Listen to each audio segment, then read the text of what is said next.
welcome to a new month. Today is February 1st, which means it is time to go over my 5 favorite TBR new releases of Cozy Mysteries for the month of February. So if you are new here, I'm Lisa, and this is the Cozy Mystery Mingle video podcast where all we talk about are cozy mysteries. So I'm going to pick my top 5 out of, I think there were like 25 new releases that I could find as of today for this month. I'm going to go over my top 5, and I'm excited to confirm that I have 10 authors confirmed for this month to talk about their books, their new releases, what's coming out, learn more about them behind the scenes. So very excited. Make sure to hit the subscribe button so you don't miss anything, or make sure to follow on whatever, if you're listening to this on Spotify or Apple or iHeartRadio. And also, if you are wanting to know what are all those 25 new releases, they are on my website, lisaseifert.com, under the new releases section. And I have all of the books and links to them on Amazon. So let's get started. The first book is Which is Where Chickens Go to Roost. And this is book number 48 in the Witch PI Mysteries by Adele Abbott. And yes, I have read a bunch of them. I'm actually not caught up, but I'm excited that I could just binge read all of them to get up to this one, which I think you have to read all of them prior to actually get anything out of this one. Because in this one, Jill finally has all 4 of the Kappes stones so she can face her arch nemesis, Braxmore. And yes, this is kind of like the stones from the Infinity Stones from the Avengers, because the stones do make her more powerful. Now, this series is about a private investigator who's a witch named Jill, and she inherits the agency from her father, and her real mother is a witch who she doesn't really have a relationship with, and the cat only has one eye. She calls him Winky, but not in a nice way. She's actually kind of mean to the cat, but I think it's for humor. But I would definitely go back, read the first book. If you like it, then continue with the series, and there are 48 of them in here. The next book is The Lantern's Dance by Laurie R. King. Now, this is book 18 in the Mary Russell and Sherlock Holmes series, and I'm not really into historical mysteries. However, I do like a good spin on Sherlock Holmes, and in this book, book 18, you get really into his extended family, or how Laurie King interprets his extended family. So Mary and Sherlock are going to visit his son, Damian Adler, who is a famous artist. But when they get to the house, they find out his whole family has fled. And there are 4 mysterious crates from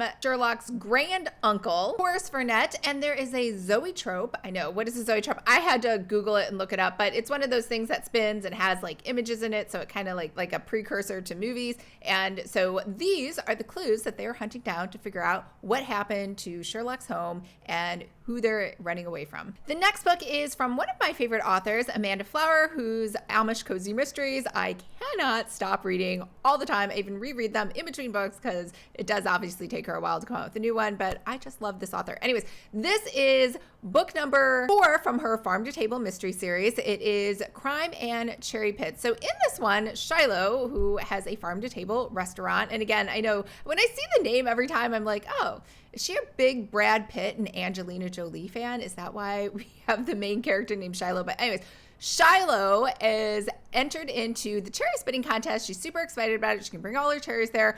The only problem is she ends up just hanging out and sees a bystander on the sidelines choke on a cherry pit and die, which just sounds like really bad luck for this dude, but it turns out he was actually murdered. So she, being the only witness, and obviously this is book 4, she keeps stumbling across dead bodies, she is definitely under suspicion, and her cousin Stacy just happens to be dating this guy that just died, and he's married. So her cousin Stacy was having an affair, which makes it look just all the much worse for her and her cousin. Now, the fun part in this one is her sidekick is actually a pig named Huckleberry, which makes sense. It is a farm. And it was just fun to see a book about cherries. The next book is A Killer Romance by Maggie Blackburn, and this is book number 3 in the Beach Reads Mysteries. Now, we read book number 1 for the Cozy Escape Book Club. Everybody loved this book. It's about a woman who inherits her mother's bookstore, which is right by the ocean and only has romance books, which she is not a fan of, but obviously she embraces it and learns to love it because now we have book 3. So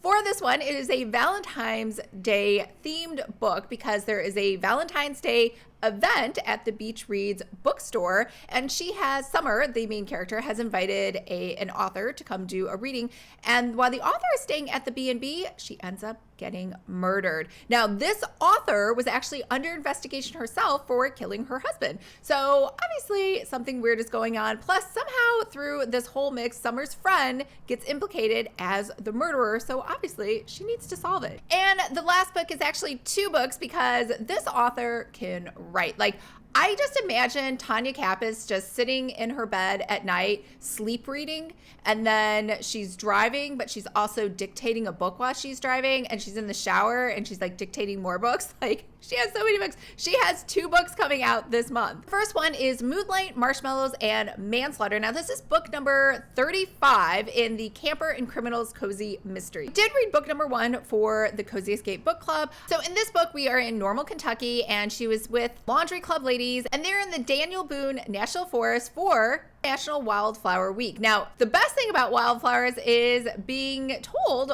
all about them from a local professional expert botanist. However, this time the botanist turns up dead. So we got a land developer, obviously some weird environmental politics going on, and the botanist was in the center of all of it. So May is not going to let this vacation go without figuring out who killed the botanist. Now, the next book from Tonya is the Pour Over Predicaments, and this is book 14 in Killer Coffee Mystery. And I really like this series because it kind of reminds me of The Heart of Dixie, which if you hadn't seen is the best TV show ever. So we have Loretta, who is the queen of the Southern Women's Club, which is obviously like the Junior League, just an exclusive sorority for popular adult women. So she's been accused of something she did not do, so she calls on Roxy, who owns the Bean Hive coffee shop, and asks her to help her. So that's a wrap on my top 5 TBR books. I guess it's really 6 that I think you should check out for the month of February. And don't forget, I have 10 more books that we are going to be covering with author interviews this month. So make sure to sign up for my mailing list so you don't miss out. Subscribe to the YouTube channel, follow us on Spotify, listen on Apple or iHeartRadio. Remember, it's a short month, but it is a leap year, so February has an extra day in it, which to me just means an extra day for reading. All right, I hope everyone's having a